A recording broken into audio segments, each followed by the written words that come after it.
السلام علیکم ورحمۃ اللہ وبرکاتہ۔ آج ہمارے سامنے جو شخصیت بیٹھی ہوئی ہے جن کا نام مولانا مفتی ابوذر خان صاحب ہے اور یہ معہد کے فاضل ہے، ہم نے ان سے وقت لے کر ایک اہم موضوع پر گفتگو کرنے کی اجازت چاہی، اور وہ موضوع اور وہ عنوان یہ ہے کہ عوام کے لیے ائمہ مساجد کے حقوق۔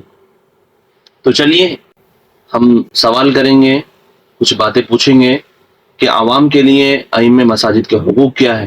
وعلیکم السلام ورحمۃ اللہ وبرکاتہ۔ آپ کا بہت بہت شکریہ، آپ نے ہمیں دعوت دی، آپ کی دعوت پر یہاں حاضری ہوئی ایک اہم پوڈ کاسٹ اس عنوان پر کہ عوام کے لیے ائمہ مساجد کے کیا کیا حقوق ہوتے ہیں، اس پر آج ہمارا پوڈ کاسٹ ہونے والا ہے۔ اور آپ حضرات کو بتاتے چلیں کہ جس ساتھی نے ہمیں دعوت دی ہے یہ بہت ہی مشہور اور معروف شخصیت ہے، کافی سال علمی سفر ان کے ساتھ ہمارا گزرا ہے اور اپنے علاقے میں بہت مشہور ہے، معہد کے فاضل ہے، حافظ ہے، عالم ہے، قاری ہیں اور مفتی بھی الحمدللہ۔ ان کی دعوت پر ہم نے لبیک کہا اور ہماری یہاں حاضری ہوئی، اور آپ کا بہت بہت شکریہ کہ آپ سبب بنے ہماری آواز کو سوشل میڈیا کے ذریعے دور تک پہنچانے۔ تو آئیے سوال و جواب کا سلسلہ شروع کرتے ہیں اور حضرت مفتی صاحب سے اس کے متعلق جاننا چاہتے ہیں۔ تو مفتی صاحب، سب سے پہلا میرا سوال جو یہ ہے، اسلام میں امام مسجد کا مقام و منصب کیا ہے اور شریعت نے اسے کس نظر سے دیکھا ہے؟ ذرا آپ وضاحت فرمائیں۔ دیکھیے، یہ بہت ہی اہم سوال ہے کہ شریعت کی نظر میں ائمہ مساجد کے کیا حقوق ہے۔ تو اس سوال کا جواب سمجھتے ہیں ہم قرآن و حدیث کی روشنی میں۔ سب سے پہلے حدیث شریف کی طرف جاتے ہیں تو روایت ہمیں ملتی ہے انما جعل الامام لیتم بہ، کہ امام کو اس لیے مقرر کیا جاتا ہے تاکہ امام کی اقتداء کی جائے۔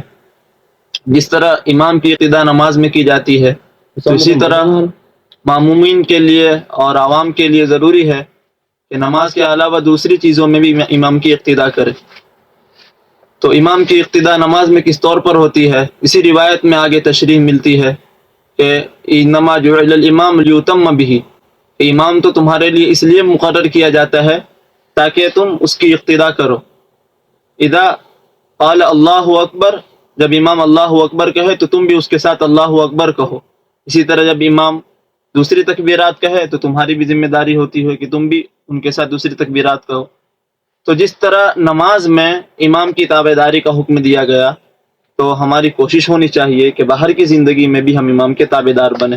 یہ شریعت کی طرف سے بنیادی حقوق میں سے ایک حق تو امام کا یہ ہے، اور امام کا جو مقام ہے، امام کا مرتبہ ہے، یہ بہت ہی اونچا ہے۔ اس لیے کہ آپ اگر اس پر ذرا غور کریں تو امامت جو ہے یہ مصلی نبوت ہے۔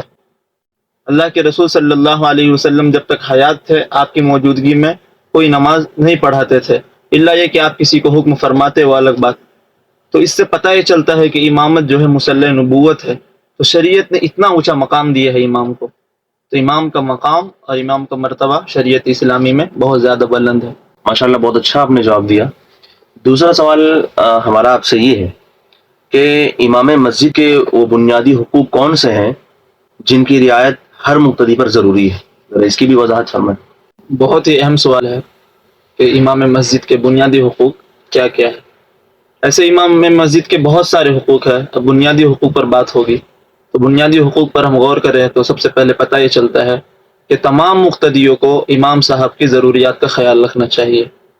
امام صاحب کی کیا کیا ضروریات ہے؟ اب ایک امام جو ہوتا ہے وہ بھی صاحب اولاد ہوتا ہے، وہ بھی بیوی بچوں والا ہوتا ہے، اور اس کے تمام بشری ضروریات اس کے ساتھ وابستہ ہے۔ اگر ہم یہ سوچیں کہ امام یوں ہی مسجد میں آ رہے ہیں، نماز پڑھا کر چلے جا رہے ہیں اور اسی طرح ان کی ڈیوٹی پوری ہو رہی ہے، تو یہ ہماری سوچ غلط ہے۔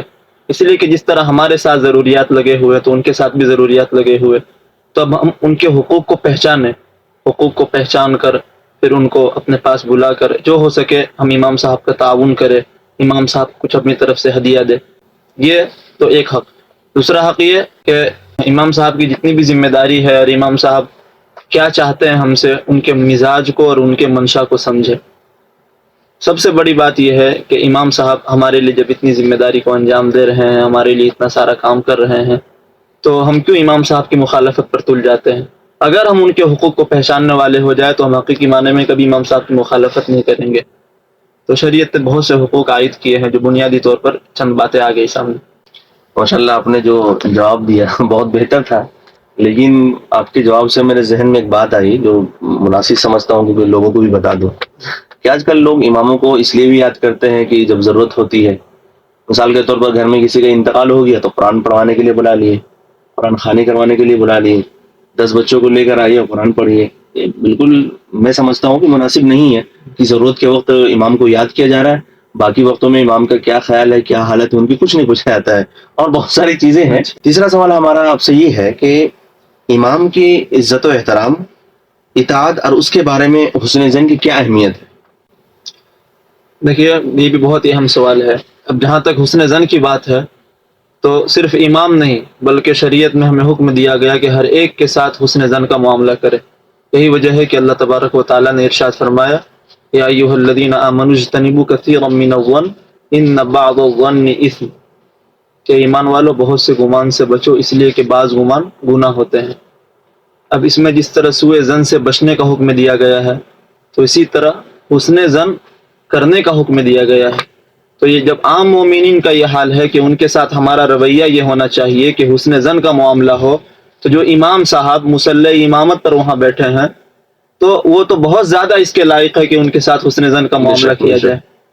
بہت سی مرتبہ دیکھا جاتا ہے کہ امام صاحب کسی کام سے باہر نکل گئے، امام صاحب کہیں گئے تو لوگ عموماً ان کے بارے میں افواہیں پھیلاتے ہیں کہ امام صاحب من کی مرضی چلاتے ہیں، جہاں چاہے چلے گئے. جی میں اس پر ایک بات کہنا چاہتا ہوں کہ جیسے امام صاحب باہر نکل گئے کسی چیز کام کی وجہ سے، کہیں پہ شاپنگ کے لیے چلے گئے یا پھر کسی بھی غرض کی وجہ سے گئے ہیں تو لوگ اس پر بہت کیچڑ اچھالتے ہیں کہ امام صاحب تو آج مجھے وہاں نظر آئے تھے. ارے وہ انسان ہے، وہاں کیوں نہیں نظر آئیں گے؟ وہ کوئی فرشتہ ہے جو غائب رہیں گے؟ بالکل آپ کی یہی بات ہے جو آج سے 1400 سال پہلے وہ لوگ کہتے تھے مالی حاضر رسول یاکل الطعام ویمشی فی الاسواق. بالکل بالکل کہ رسول کا کام یہ ہوتا ہے کہ مست گھر میں بیٹھے رہے. ان کا نظریہ یہ تھا کہ بازاروں میں گھومنا کھانا پینا یہ رسول کو تھوڑی زیب دیتا ہے.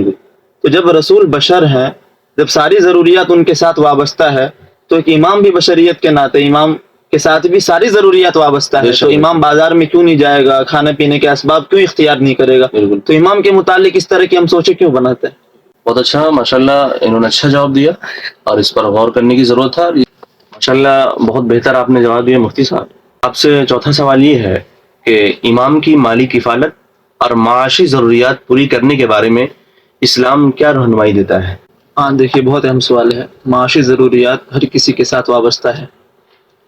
جہاں تک امام صاحب کے معاشی ضروریات کی بات ہے اور شریعت کی تعلیم ہے اس سلسلے میں، تو عام بات ہمیں یہ حکم یہ ملتا ہے کہ اجیر کو پسینہ خشک ہونے سے پہلے اس کو اجرت دے دو.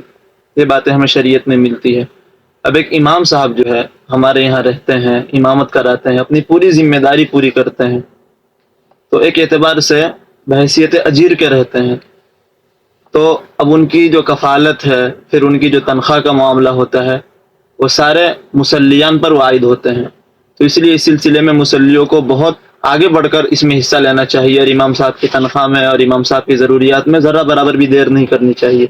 جس اعتبار سے ہو، ہر اعتبار سے کوشش ہو کہ امام صاحب کو تنخواہ اس کے وقت پر مل جائے، اور ان کی تنخواہ کے علاوہ جو دوسری ضروریات ہے تو اس کا بھی کوئی شخص ضامن ہو جائے، فردن امام صاحب کی ضروریات کا خیال رکھے. تو اس سے انشاءاللہ مسجد کا نظام بہت ہی منظم چل سکتا ہے. اس کے لیے شرط یہ ہے کہ ہم سب بیٹھ کر غور و فکر کریں اور امام صاحب کی ضروریات کا اس طرح خیال رکھیں.